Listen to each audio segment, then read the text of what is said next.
For nearly a century, the United States has dominated the global stage, economically, politically, and militarily. With only 4% of the world's population, it has historically produced 20% of global income and commands nearly 40% of the world's total military spending. But the era of unchallenged American supremacy may be nearing its end. A new challenger emerges by 2028. China is expected to overtake the US as the world's largest economy. For decades, China has methodically positioned itself to shape a new world order, investing more than $1 trillion since 2010 in developing nations to forge strategic partnerships. While Washington focused on short-term gains and political infighting, Beijing played a long game of economic diplomacy. The American-led global order appears increasingly fragile. U.S. government debt has ballooned to $36 trillion, with interest, payments alone consuming 1/6 of the federal budget. Globalization, once a cornerstone of U.S. influence, is now being unraveled amid tariffs, trade wars, and erratic foreign policies. Echoes of empire, history repeats itself, empires fall. From the Romans to the British to the Dutch, every dominant power has eventually ceded its place in history. Their downfalls weren't always dramatic, but slow declines marked by overextension, debt, complacency, and loss of public trust. The United States may now be following the same trajectory. The U.S. consumer culture, heavily reliant on debt, has reached unsustainable levels. From $1.8 trillion in 2000, U.S. consumer debt has soared past $5 trillion in 2020. More Americans live paycheck to paycheck than ever before. Meanwhile, the federal government is projected to reach $54 trillion in debt by 2034, averaging $150,000 per citizen. The economic over-reliance on foreign manufacturing, especially from China, is also glaring. An estimated 97% of laptops and 78% of smartphones sold in the U.S. are made in China. From toys to sports gear to electronics, the U.S. has become deeply dependent on its greatest geopolitical rival. The rise of China, quiet, steady, strategic, while the U.S. celebrated the fall of the Soviet Union and the global spread of capitalism. In the 1990s, China was laying the groundwork for an economic transformation.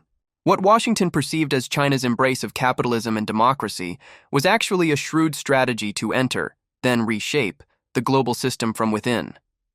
Between 1990 and 2020, Chinese manufacturing output grew from $100 billion to nearly $5 trillion, a 50-fold increase.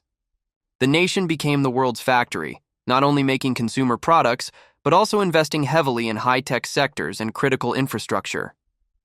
Unlike Western consumption-driven economies, where 70% of GDP in the US and 65% in the UK is based on consumer spending, China's economy is powered by savings and investment. Only 39% of its GDP goes toward consumption. This has allowed China to build vast reserves, funding ambitious projects like high-speed rail networks, green energy initiatives, and next-gen semiconductor manufacturing. By the end of 2023, household savings in China had reached $19.1 trillion, averaging around $57,000 per person. These savings aren't just being reinvested domestically. China is using them to extend influence globally, reshaping trade routes, infrastructure, and diplomatic alliances through projects like the Belt and Road Initiative, a tipping point. As the American political system grows more divided and distracted, the deeper question remains: has the U.S. already passed the point of no return? The symptoms of decline are eerily familiar: ballooning debt, widening inequality, unstable governance, and waning international credibility. Simultaneously, China's rise is following a well-trodden path of previous empires: economic boom, global investment, and soft power expansion.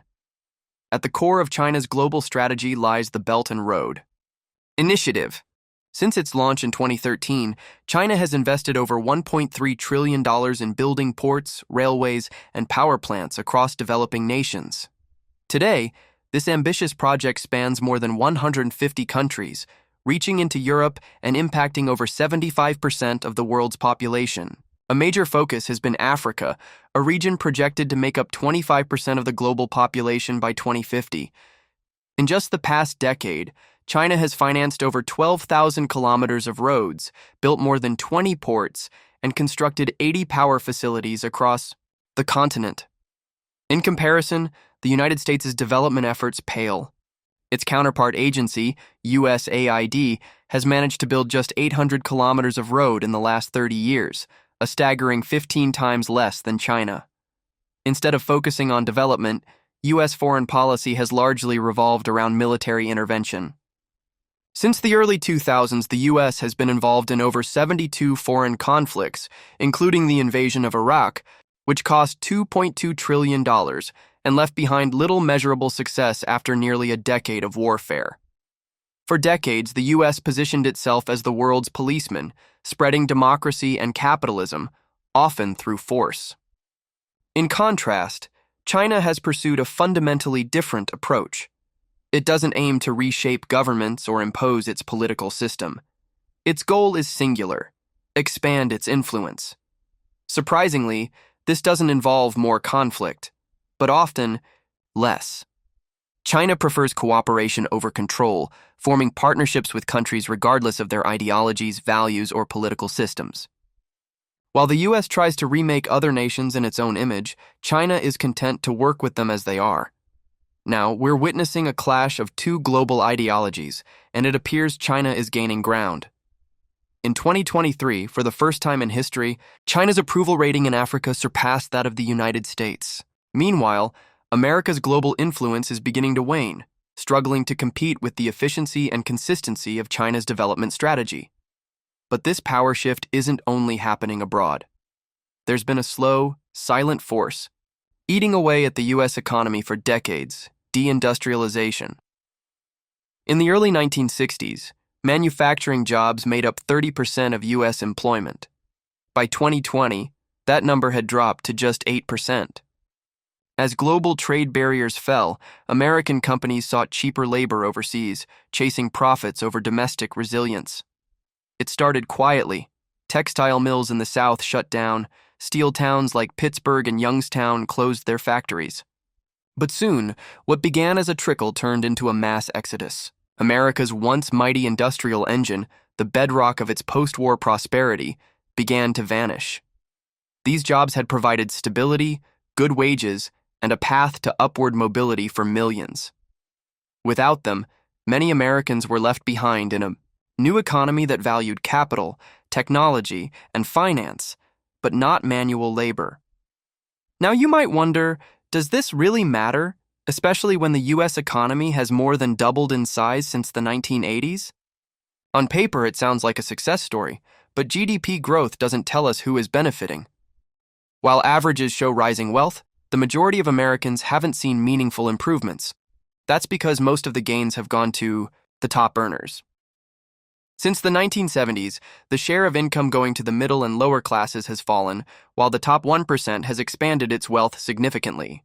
Today, that top 1% owns over 30% of the nation's wealth, up from 22% in the early 2000s.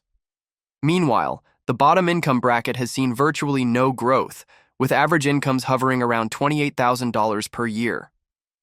Worse yet, more Americans now fall into this lower bracket, rising from 25% to nearly 30% of the population. And the economic pressures haven't stopped there. In the past 40 years, housing prices have skyrocketed. A home that cost $60,000 in the 1980s now sells for over $400,000, a 500% increase, while incomes for the poor have remained stagnant. The result is widespread disillusionment. Many feel the American dream, the belief that hard work leads to success, is slipping away. People feel their institutions have failed them, and their calls for radical change have only grown louder. In 2024, those frustrations reached a boiling point. Donald Trump won in a landslide victory, promising to take America back to its golden age. His main strategy boiled down to one word: tariffs. The idea was simple: tax imports to force companies to bring manufacturing back to the U.S. This would revive industry and, as a bonus, generate $1.8 trillion in revenue over a decade. On paper, it seemed like a solid plan, but within just 10 days, most of the tariffs were rolled back. Why? Because the global economy is built on free trade and interconnected supply chains, a system the US itself designed. Suddenly, reversing course triggered panic in the bond market, which underpins US government finances. Here's the risk. If investors lose confidence and start selling US Treasury bonds, interest rates spike. And with the government owing $33 trillion, even a 1% increase in rates adds $300 billion in annual interest payments. That kind of shift could turn today's fiscal problems into a full-blown crisis. More than just a policy misstep, the tariff debacle resembled the reactionary decline of empires past. Like Rome or Britain, dominant powers often lash out when their influence fades, resorting to isolation, taxes, or protectionism in a desperate attempt to hold on. So where does this leave the American world order? For decades, U.S. dominance felt unshakable. But now cracks are showing. Rising inequality, massive debt, and internal division are weakening the very foundations of American power. Meanwhile, China is methodically playing the long game. While America borrowed to consume, China saved to invest. It has built the infrastructure and industries that will shape the future. The contrast couldn't be more stark. Short-term thinking versus long-term planning, debt versus investment, conflict versus cooperation.